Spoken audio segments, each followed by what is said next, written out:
Ambiance tendue cet après-midi à la mairie d'Avrier. Une quarantaine de retraités CGT ont fait irruption dans le hall de l'hôtel de ville pour réclamer une rencontre avec Marc Laffineur, le député maire UMP de la commune.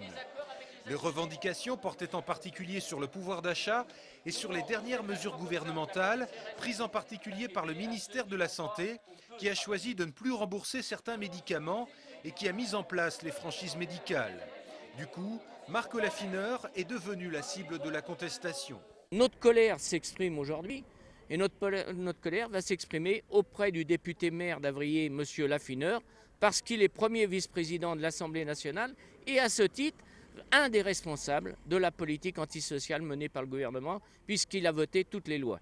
En l'absence de Marc Laffineur, une représentante de la mairie d'Avrier a proposé de rencontrer les manifestants. Mais ces derniers ont finalement décliné l'offre, regrettant, je cite, l'absence du député maire.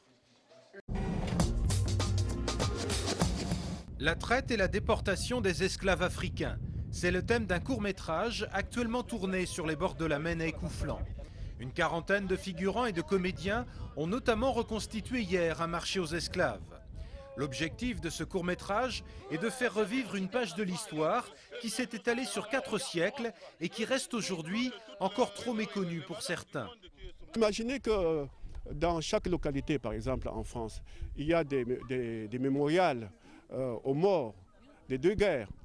En Afrique, quand vous allez en Afrique, il n'y a aucun signe de ce drame qui est l'un des plus, sinon le plus grave de tous les temps.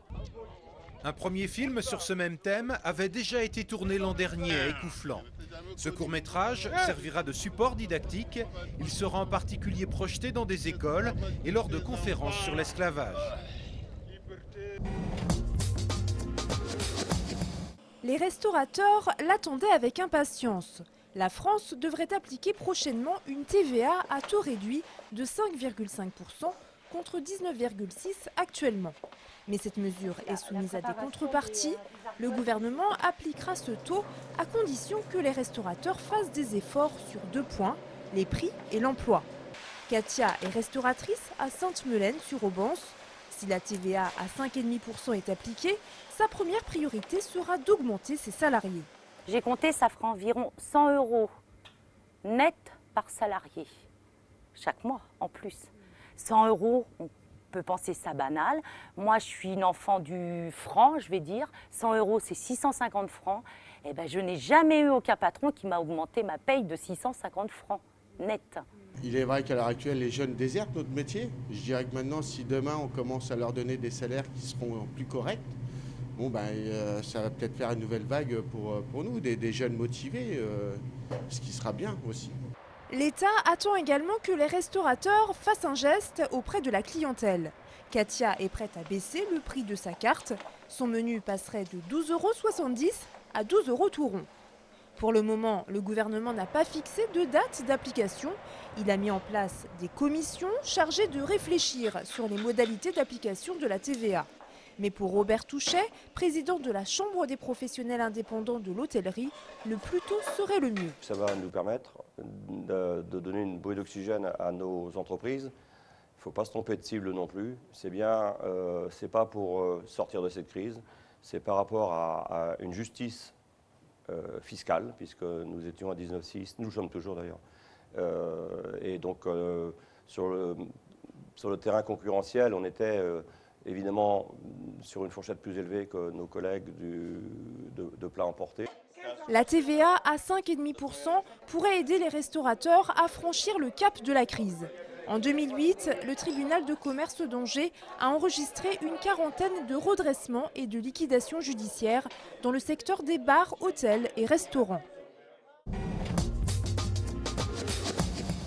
Attention à vos montres et horloges, c'est ce week-end qu'on passe à l'heure d'été dans la nuit de samedi à dimanche. Au lieu de 8 h, il sera donc 9 h. Attention à vos réveils pour ne pas être en retard lundi matin. Ceci n'est pas une illusion d'optique, c'est bien un lama qui se tient fièrement en plein milieu d'un salon. Voici Indira, sans doute l'un des animaux de compagnie les plus insolites qui puissent exister. Ce bébé lama partage la vie de Nathalie et François, un couple d'éleveurs de chevaux installés au Coudray-Macquart, près de Saumur. C'est comme un animal de compagnie, c'est aussi encombrant, on va dire. Ça demande beaucoup d'attention. Par contre, c'est la dernière des choses que je conseille aux gens, c'est de prendre un lama chez soi. D'abord parce que ça n'a pas du tout sa place. Sa place, c'est d'être en troupeau avec ses copains et copines. Sauf que le destin en a décidé autrement. Oh, hé, tu fais quoi? Rejetée par sa mère à la naissance, Indira a été nourrie au biberon. Depuis, elle n'a plus quitté sa maman adoptive. Nathalie a également des chiens et des chats, mais Indira, c'est un peu sa chouchoute. Mais c'est vraiment comme un enfant, puis en plus on en est un peu gâteux. Si regardez, là elle veut pas de son biberon, alors on lui donne autre chose à manger. Pour le moment, malgré sa taille imposante, le bébé lama n'a rien cassé. En revanche, les bêtises, elle connaît bien. Si la porte est ouverte, elle adore les chips, c'est ce que vous avez dit tout à l'heure, donc ça, elle prend le sac, elle le secoue partout. Elle adore aussi les fruits, donc si on ne surveille pas, elle les prend et puis elle les fait tomber un par un. Nathalie et François espèrent pouvoir cohabiter avec Indira le plus longtemps possible. Le risque avec les lamas, c'est qu'en grandissant, ils peuvent devenir agressifs. Mais pour le moment, aucune crainte.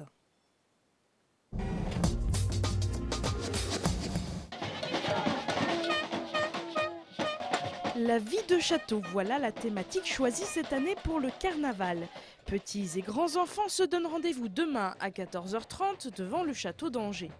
À 15h, départ du convoi direction le centre-ville, puis traversée du pont de Verdun pour le rendez-vous final au théâtre Le Quai.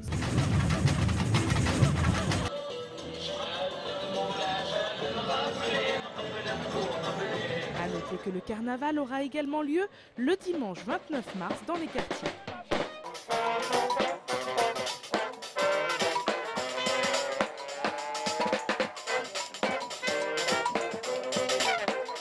Retrouvez des images du carnaval dès lundi dans le 7 minutes.